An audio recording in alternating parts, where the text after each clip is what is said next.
Time in and time again, people associated with Marvel Comics do not learn from the folly of their ways. Take Dan Slott, for example, the subject of this video. This guy has been on many flagship titles for Marvel. Take Spider-Man, for example, also currently Fantastic Four. You would think this would be someone that Marvel would say, hey, why don't you go out, act professional, don't divide your audiences. But you know what? This guy, he doesn't do that. In Marvel Comics, they never say anything about it. They just say, yeah, we're going to keep making money. And you know what? They don't. So hey there. So today we are returning to that wonderful world of comics. And let me say this before beginning. Politics will be discussed in this, but much like identity or religion, this isn't about self in this. And we're not talking about my politics. What we're talking about is professionalism, and especially professionalism associated with Marvel. Now, as far as Dan Slott goes, he is a divisive character with a colorful history. And when I say colorful history, I am talking about some absolutely insane things. Take this screenshot in front of you, for example, which is one of my absolute favorites to turn to say, man, these people are not only complete narcissists, but they don't deserve your backing. Here, Dan Slott admits that he took someone's screen name and he pretended that that screen name was a sock account of his. No joke. He's going to admit that. Why did he do it? Well, he felt people in fandom were too mean to the One More Day team or the Brand New Day team, which are Spider-Man comics teams. So he wanted to prove that harassment they receive, yeah, if you were me, then. The person that starts this out, they talk about how basically they left Marvel and Spider-Man because DC Comics is not rude at the level that Marvel is. That's what all these introductions here are. You can read that at your leisure. The statements from Dan Slott, the ones I want to focus on, are these top here. I'm sorry, I've tried giving these forums a breather, but that is complete BS. You were there, and you were turning a big blind eye to how vicious some corners of fandom were to the One More Day team and the Brand New Day team. Again, talking about Spider-Man creating teams. There was some very nasty stuff coming from quote-unquote fans who had the freedom of social media, internet, anonymity to be horrible on an unbelievable level. As a gag, I pretended that your screen name was actually some kind of sock puppet account I created. And when people on the message boards turned around and started treating you like me, when you had the smallest taste of some of that, and not even from every quarter, you shuttered your account. Remember, that person left for 3 years. This went so far that the consumer's wife had to set up an account, message a comic book professional, and ask them to stop, undo, and tell exactly what they did. Dan Slott says, hey, I did that. And you know, this isn't my fault. This is actually social media's fault. And yeah, you should check this out. I mean, I would recommend pausing on it or checking out Doug Ernst's complete detailing of it. It is absolutely crazy, but it gives you a feel for who Dan Slott is. Now, most of us lowly pleb consumers would have been fired right after that. But nope, not good old Dan Slott. Marvel Comics, they kept him on. They kept him dividing audiences. And now he's out there talking about politics, saying basically, hey, you voted for that guy? Well, I got you a specific finger.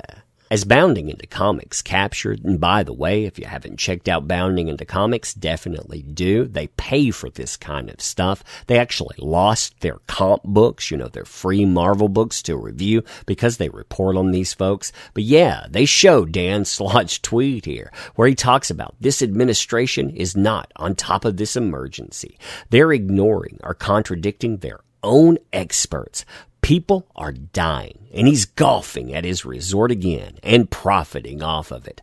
I'm not saying you for voting for him. I'm saying you if you vote for him again. So you know, a perfect message, especially when you're talking about Marvel. See, before we continue our discussion on just Dan Slott, this is the industry that he's repping. This is the comparative sales statistics for January 2020 versus January 2019. You have to omit the beginning. That's not very helpful. And if you look at this beginning year-to-year comparison, what stands out right away is that comics, that means single issues, for dollars and units, are both lower than the previous year. This type of stuff has happened every year since 2017. So what you have is a drop-off, followed by more drop-off, followed by more drop-off, followed by more drop-off, to the tune of losing dollar-wise negative 6.7%, unit-wise that's demand negative 8.64%, and even when you add in graphic novels, you notice that you have the demand go down by almost 8%, and the dollars earned are down by over 3%. Further, if you look at the 2019 top 10 comic books, you'll see the utter desperation of this industry. What you have is an industry that is reliant on number ones and reliant on milestones to the point that they fake milestones, like Marvel Comics 1000, because there is no title called Marvel Comics. They just created one so they could say, hey, there's been 1,000 comics since.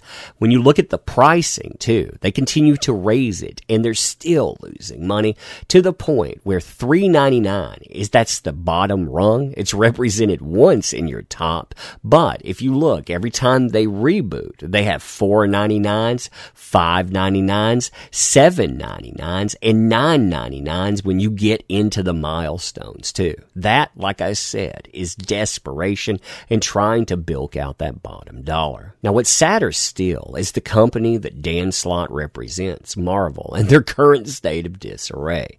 If you notice these stats from 2019, December, you can see only one title above 100,000 books. And again, this is moving it to a comic shop, not to consumers. Only 9 titles above the 50,000 threshold. And then when we start looking for Dan Slott's contribution, we have to go down the list. Oh, nope, still have to go down the list. Still have to go down the list. Where are you hiding, Dan? Oh, there you are. He has a book setting at units number 47, dollars number 49. So, out of all books, he barely makes it into the top 50 with a flagship title like Fantastic Four. And the estimated units, or how many actually moved, only 36,564. Now, considering those numbers that we just saw, you would think Marvel would want everyone they could get to come in and buy comic books.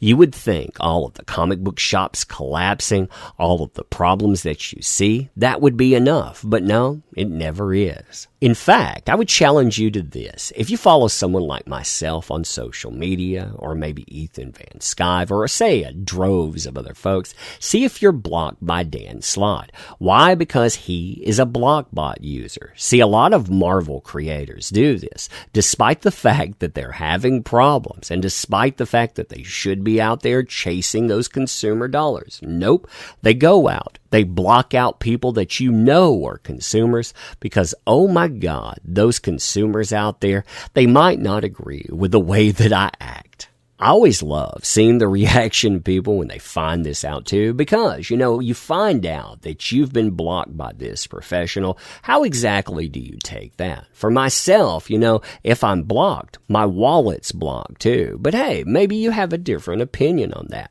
Props also to Star Wars Girl. I thought that was funny there. Props to Drunk 3PO. There are droves of people that are listed. And again, these are people that Marvel should be chasing, but What's hilarious, too, is that Dan Slott goes further, actually talking about the Bounding into Comics article. And of course, just like stealing someone's identity to prove a lesson, it's not his fault, it's social media. Was getting a large influx of online, what's that word again? Oh yeah, trolls, responding to a Bounding into Comics, what did you call it? Oh yeah, hit piece. And I had to run a blockchain on that account. If you feel you were unfairly swept up in the block, have a friend tweet me your Twitter handle and I'll unblock you. Sorry for the inconvenience. I don't care if people block people individually, but when you do this indiscriminate blocking thing like that, catching, tens of thousands of accounts, here's an idea. If anybody out there even thinks that they could be swept up in it, close your wallet to Marvel and make sure that you're loud about it. Be very, very vocal, telling them, hey, if you're not going to treat me with respect, then, well, I'm not going to treat you that way either. I don't know. There's a lot of lessons out there, too, on Dan Slott, but let's end this here. I want to know what you think about this stuff. Let me say this, too. Unlike people like that, I appreciate you showing up because you make endeavors possible, so thank you. Not enough people say that. Companies, especially mega corporations, they forget that, too, and woe be it unto them for that. If you want to help out this channel by subscribing and sharing videos, that's awesome. Interacting with videos helps out as well, but you just being here and spending your time, that's valuable. I don't want to monopolize it any further, so I just want to say again, thank you for showing up. Check out the next video, and you are appreciated here. Thank you.